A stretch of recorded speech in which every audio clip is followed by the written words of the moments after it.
river, run, run through the hills. Run, river, run to the sea. Run, river, run to your place beneath the sun. Run, river, run over me. Run through the land, you run through my soul. Bring me wisdom and peace. Run through all ages and all. Hi, welcome to be my guest today. We have Dave McGrath with us. And Dave took a road trip through 48 states. He drove, he didn't ride his bike, he drove through 48 states. And he's going to tell us the whys and the wherefores. He's a survivor of cancer. He's going to tell us a lot of different things. Welcome, Dave, from neighboring Westboro. It took you, what, 8 minutes to get here? I think that's great. Now, Dave, first of all, the first experience you had with cancer, was it brain cancer in high school, did you say? Yeah, my senior year. How did you know? What were the symptoms? I was having really bad headaches and double vision. So I knew something was up. Yeah. Did you go to UMass? Did you go to Boston? I went to my eye doctor because I have contacts, so I thought maybe something was wrong with them. Mm-hmm. And my eye doctor, he could tell, he's like, your pupils are dilated, couldn't tell exactly what was wrong. And then kept referring me to other doctors, and finally it was at UMass, doctor ordered a CAT scan. And then that's where you had your treatment. Yep. I know, I went there too. Down in oncology on B level. Oh, isn't it great? They used to have a fishy tank in. Oh, yeah. Yeah, they got really good. I remember that, down A level, B, getting. Do you remember T.J. Fitzgerald at all? No, I was treated on the pediatric floor. So. Oh, because you were still under, 18? Yeah, and back then, I don't think, like now there's a floor just for cancer patients. I don't think, this is 1992. Yeah, okay. I don't think they had that. Okay, yeah, that was the year. This is back when it was just like a garage in a building. Like that's all UMass was, and now you go there, it looks like a city. It is. It's like a city unto itself. I don't know what else they're going to make over there. I mean, it's now. Then after that, you had how many years free of that? They took care of that one, right? Then you found out you had Crohn's disease. Crohn's was first, actually. It was first? Yeah, How? Crohn's was my freshman year of high school. And Crohn's, I actually learned from my Crohn's because I had symptoms for years. Tummy aches. And tummy aches, diarrhea, blood when I went to the bathroom, things that weren't pleasant, embarrassing. But I'm Mr. Hockey player tough guy, so I'm like, I can deal with this pain, and it just kind of became my new normal. Yeah. Like, it hurts for me to go to the bathroom, and that's my life. But you have a high pain tolerance. I do, and it got to the point where the pain was so bad I couldn't even stand up. And at that point, I went to a doctor, but I didn't tell him all my symptoms. I just said it hurts right here. Yeah. So eventually, it was actually a neighbor of ours he examined me, and he said, I think your appendix is about to burst. And so I went to the ER that night. My parents took me, and they opened me up to take out my appendix, but found it was my intestines. And they took 1.5 foot of my intestines out. They were basically rotting. They said there were holes in my intestines. That's so young. Crohn's, the typical diagnosis for Crohn's is adolescence, so it's anywhere between like 10 and 20 usually for Crohn's diagnosis. So that's how and then they got it, they cured it, but now you have to have your diet. You don't get cured from Crohn's, it's chronic. But chronic. Depending on what diet or medication and exercise I think is important to dealing with it. I still have bad days, but I have it under control. Was it a brain tumor you had, or was it just something else? Yeah. It was in the middle of my brain, pushing on my optic nerve. Did they use radiation? So this is the funny story about that. Was when I was diagnosed, they said you're going to need chemo followed by radiation. And now the same doctor who was a neighbor of mine who basically saved my life with my Crohn's disease, who said you need to go to the ER, he worked at UMass. His name was Dr. Bob Thomas. And he came into my room on the first day that my chemo was starting, and he told me that he had read studies that said cancer patients who use visualization have higher success rates. Oh. So he told me what visualization was and what to do when I got my chemo, so I used it. And after I did 6 rounds of chemo, my oncology team said, we don't know why, but you don't need radiation. They could just tell it had shrunk. It is gone. It was gone. Yeah.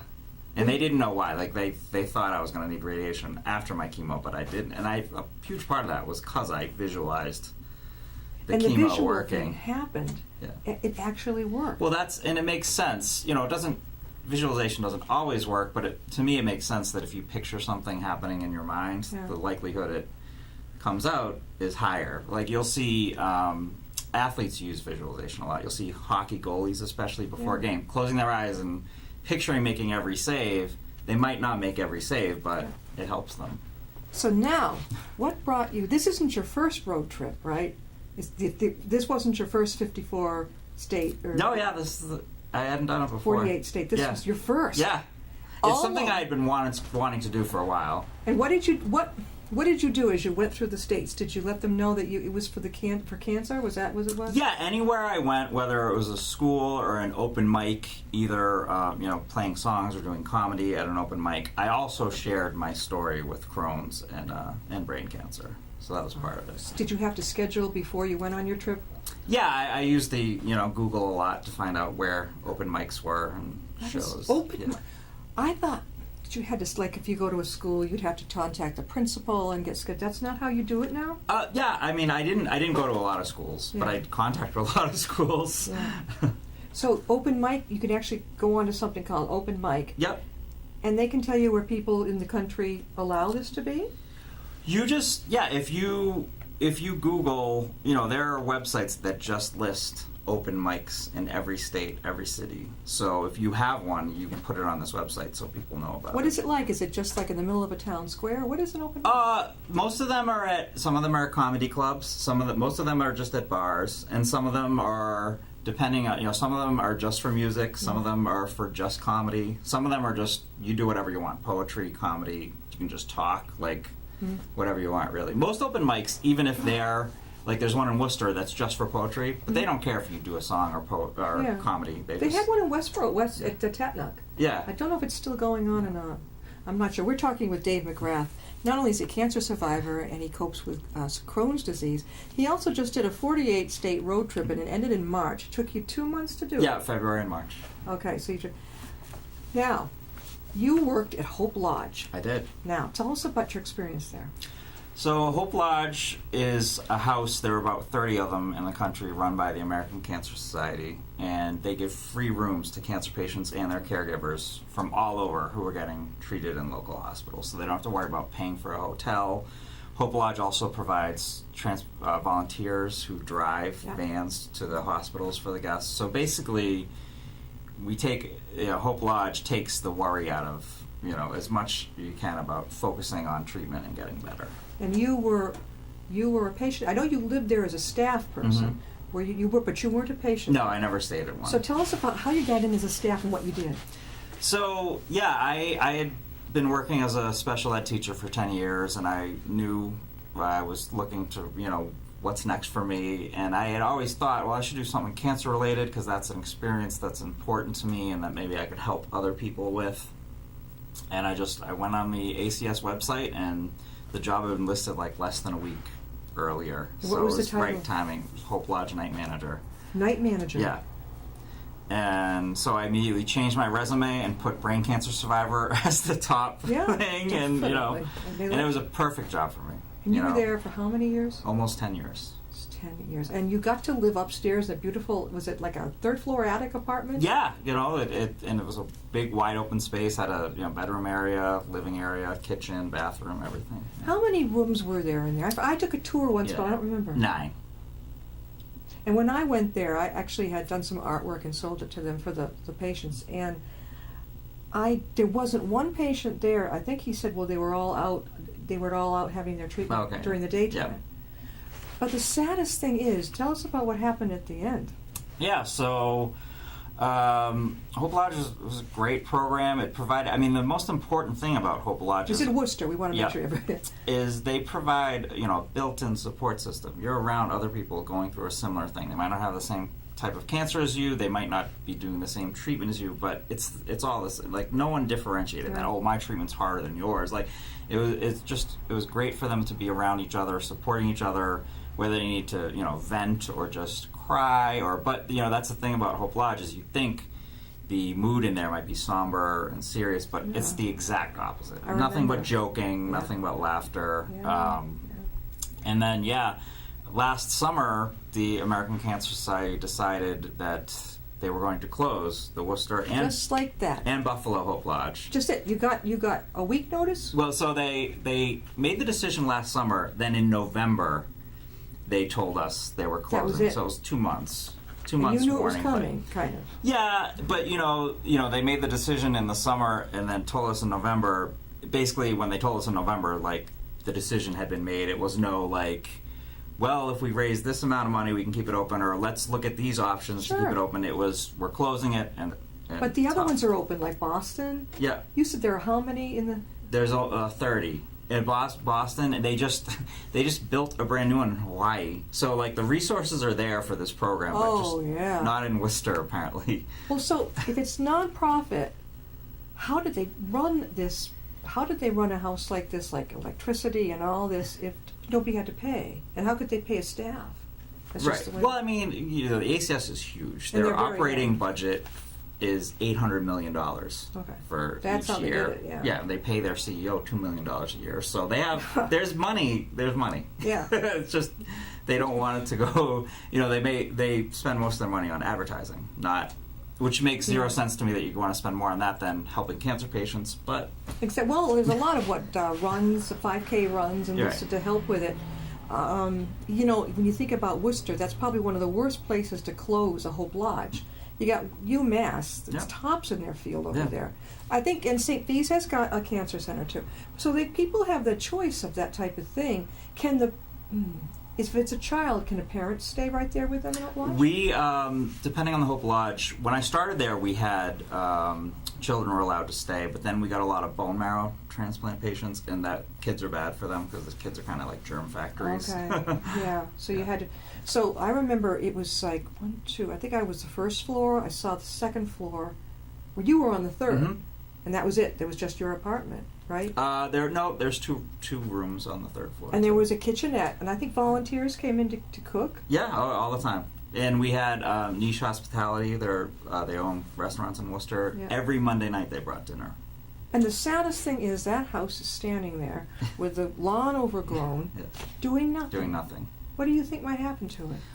My guess, like right across the street from Hope Lodge, is a Becker College dorm. So my guess was Oh. Becker was going to buy it, but you'd think they would have by now. I mean, it's been since January. A frat These house, are- a sorority Yeah, house. right. I can see that. Yeah. Yeah, I know. Where I went to college, they had these big old Yeah. houses, but that must have really not only broken your heart, but you must feel angry about it the way they did that. Angry, saddened, just frustrated with the way, not just the ACS, just the way, corporations in general, like I was telling you earlier, if you run a nonprofit like a corporation, you're going to make bad decisions because you don't see the people that it's affected, you just see numbers. Yeah. And that's, to treat cancer patients like a number is, it Bad, sickens bad. me. Yeah. And you wrote, Dave wrote an excellent letter to the Cancer Society, and I read it, and I am amazed, or maybe I shouldn't be. You got no response. Yeah. You said it like it was.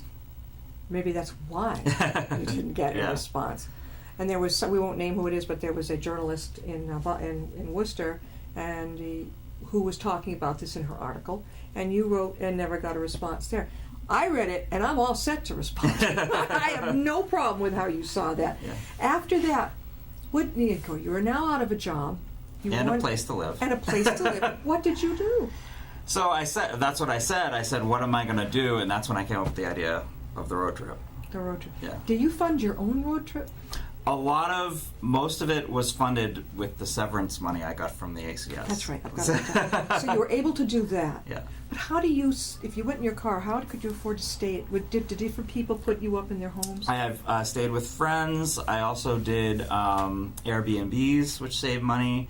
And Marriott was actually, I did have sponsors. Marriott sponsored me, so I had the friends and family rate. What's an Airbnb? Airbnb is like a B&B, but cheaper, I guess. I don't know. Okay. I don't know. It's just someone's house Yeah. that they just let you stay in the And room. you just were welcomed. Yeah. You pay them. You pay them, but If you had an attack of Crohn's in some stranger's house, did that make you very upset, nervous? it didn't happen. They But don't. yeah, I mean, I could either. I mean, that's how I deal with having that chronic condition. I could either worry about that happening or deal with it when it happens, and that's kind of my. Where was your favorite place? Do you have any favorite places that you went? Yeah, the Grand Canyon was the I happen favorite. to know a photographer who likes the Grand Canyon. So what was it about the day, well, other than its majesty? What did you? Yeah, just how overwhelming it is almost. You like Yeah, that? You got yeah. to see. You must have seen. Did you see a lot of people who were challenged by like their treatments for cancer, who were survivors? Did you see both? Like along my trip, Yeah. or yeah. I mean, I met people. I don't know if I didn't really meet a lot of people that were directly, had cancer themselves. I met a lot of people that were touched by cancer, whether it was a relative or a loved friend. Yeah, so they were able to share. And when you got up to speak, you obviously have no problem getting up and speaking in front of not at people. all. Are you doing presentations locally now? I mean, that's one of my goals is to be a speaker. I want to, give cancer awareness talks during the day and do stand-up at night. Oh, you're a comedian. Yeah, I do stand-up comedy. I didn't know Yeah. that. You learn something every day. What kind of comedy do you do? So I basically talk about the same things, like if I'm giving a Crohn's or cancer awareness talk. I mean, I talk about that stuff, but I just use different You're a little bit words. different about it. So you're appearing in Worcester Yeah. on basis. I know that when I was on the UMass Patient Family Advisory Council, we had I can't think of his name, sorry. We had a comedian on there. He's been on, he always wears this little hat, and he walks a little bit different. I can't think of his name. But he was on the show a long time, many years ago. My gosh, is there anything you don't do? Shit. You are all over the lot. What's coming up next now? What are you going to do? Well, I have a few things. I'm still doing comedy. I appear regularly at Dick Doherty's in Worcester. Mm-hmm. Working on 2 books. Working on my next road trip. What? Wait a minute. So When's this going to be? I haven't. I don't know. I want to do the U.S. again, but I also want to do Canada. Good like for you. Road trip through Canada. Yeah. You got to be able to fund it. Yes. Yeah. Yeah. So looking for sponsors, figuring out when I'm going to do it and how I do it. My U.S. road trip, I was trying to plot out, how I was going to go through every state. And then I was like, you know what, I bet someone's already done this. And I Googled it, and it was a doctor actually had plotted out the best way to get through all For the you. states. So for anyone, Yeah. it was just like he did it mathematically somehow. Yeah. And I kind of, I used it as a guide, but definitely helped me. Do you think there are, we look online a lot. I have people who have survived many things here. And I don't see, I'm seeing them crop up, but there don't seem to be enough support, enough. We should have tons of them around. I don't know, are there any around that you know of that are excellent? There's a lot of online support groups I've found, Online. especially for Crohn's disease.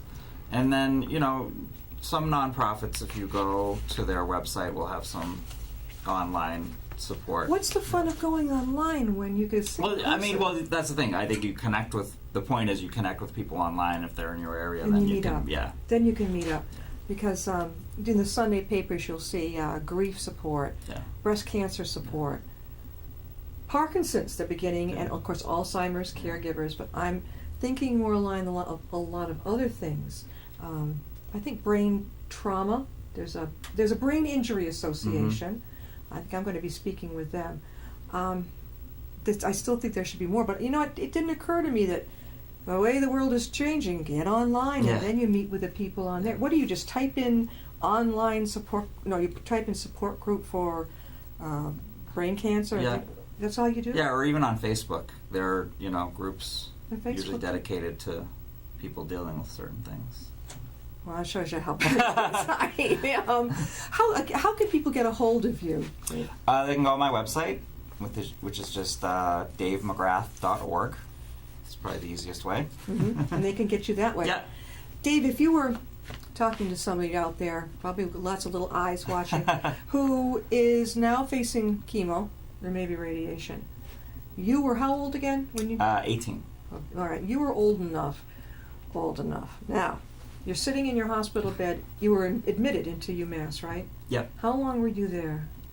I was on and off. I started treatment in April of my senior year of high school, and then I was on and off in the hospital, and my last treatment I got out in October of my freshman year of college. Was the Were- last time. oh my Lord, that's a long haul. Yeah. Did you have your own room, or did you have to bunk it with someone else? No, yeah, I would sometimes have my own room, and I met other patients actually. Yeah, like right over there. Yeah. I mean, what would you say to somebody who's like, oh my God, I'm 18 and I've got to face this? Yeah, I just educate yourself. Talk to your doctor. Have questions when you go to talk to your doctor about your treatments. Remain positive. Try to keep laughing, and watch what you're eating. What your diet is a huge part of being healthy. I've heard that. Yeah. What do you consider the most important parts of diets that people are really not eating? I think, personally for me, I'm vegetarian now, and that hugely affected my Crohn's disease. But how do you get protein? Peanut butter? It's a myth that vegetarians don't get enough protein. Ask any doctor how many protein deficient patients they've seen. Yeah. The answer is zero. That no one goes to the hospital for protein deficiency. It's just not. So that's it. But yeah, I do. I have a lot of peanut butter, beans. I mean, there's tons of protein. A lot of fiber, right? Yeah. Fiber's a good thing. They say that dark chocolate is really good food. Now, I like chocolate, period. I mean, can you eat chocolate? Every now and again. I like if I eat too much sweet, things or bad, junk food, my Crohn's reacts to it. Do you think that you might want to work in another type of Hope Lodge type setting? You'd be perfect for it. Yeah, I mean, I think the Hope Lodge program is a great thing. And it doesn't have to. You can call it whatever you want, but I think cancer patients being around each other is a huge way. And now you'd have to go to Boston. Yeah. And so they're not going to trot you back to UMass. Right. They're going to stick you up there. Right. There's nothing in any part of Mass down this way at all now. No. And we're in central part of the state. Yeah. So there's nothing, even for people coming in from Cape Cod. Well, that's the thing is we had a lot of guests too from Western Mass too, yeah. so we saved them the trip. Sure. And Cape Cod. Yeah, I'm thinking of people who come to UMass. I mean, I don't know, the parking garage at UMass, I have fun looking at all the different license plates. Right. My God, it could be Ontario, it could be Rhode Island. Yeah, we have be great doctors in the hospital. Delaware, patients coming in, people visiting them.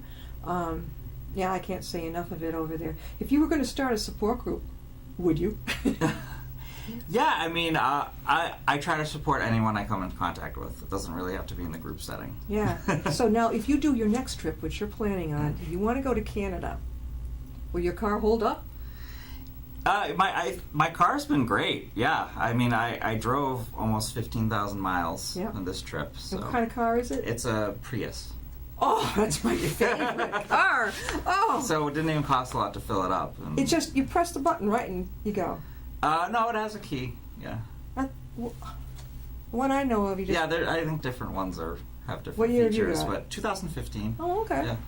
Yeah, I know there's a button, and it just seems like they just take off. You can go pretty high speed in that thing, can't you? You got a good Prius, good tires, and then you just have to line up who you're going to be staying with. Right. You really enjoy it. Yeah, it was great. It's all. Yeah. How can people get in touch with you? You're going to have books too coming out. My website, davemcgrath.org. MCGR. Are you by any chance related to a family with the last name McGeath? MEGEATH. Not that I know of. Okay. Now, before we close, we've got a couple books coming up. Tell us about those.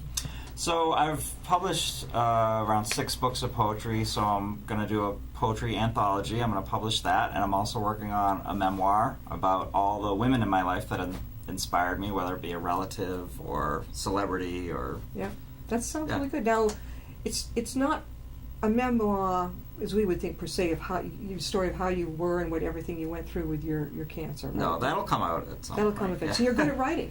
Yeah, right. That helps. Yeah. When do you think the first book's going to come out? I think they're both going to come out, I would say, by the end of the summer. That's my goal. Would you go to let us know? Yeah. They've already been written. I just need to edit. Oh, well, yeah. Okay, and go through CreateSpace, that type of thing? Yeah. That's the way to go. Yeah. Start speaking over at Westboro, Tatanac. If your book was out already, I would suggest the Danvers Port every year, New England Business, or Worcester, the New England Authors Expo. Okay. Boy, is that a blast. Oh, yeah, I've never been. Yeah, you'd like that. Thank you so much for being with us, Dave. Thanks for having me. I'm glad you shared your whole story, the letter, your story, and Shame on them for not responding to you because you hit the nail right on the head. I mean, it couldn't have been said any more. And you were polite. I believe in the truth. You're polite about it too. Yeah, that's the thing. I didn't want to be rude. I didn't want to say, just say you're being jerks or whatever. No. But I just kind of laid out what happened. They didn't want to see it. Yeah. No. And I sometimes wonder when I donate to places, is this going to the CEO? Right. Or is this really going to help the people? You don't know. Yeah, and that's the thing is, if so many people have been affected by cancer, and there's a lot of organizations dedicated to fighting cancer, but you got to, research what the organization's all about, where the money goes, and hopefully you can... Hopefully it goes to the right place. Dave, thanks so much for being Thanks, here. Jan. We'll get you back on with those books. Great. Okay, we'll see you next time.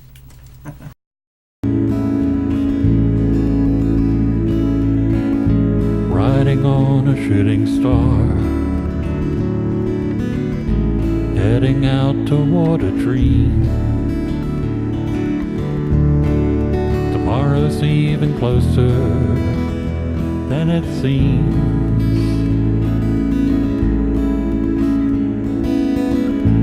Moving through the cloudless sky, heading out toward the moon.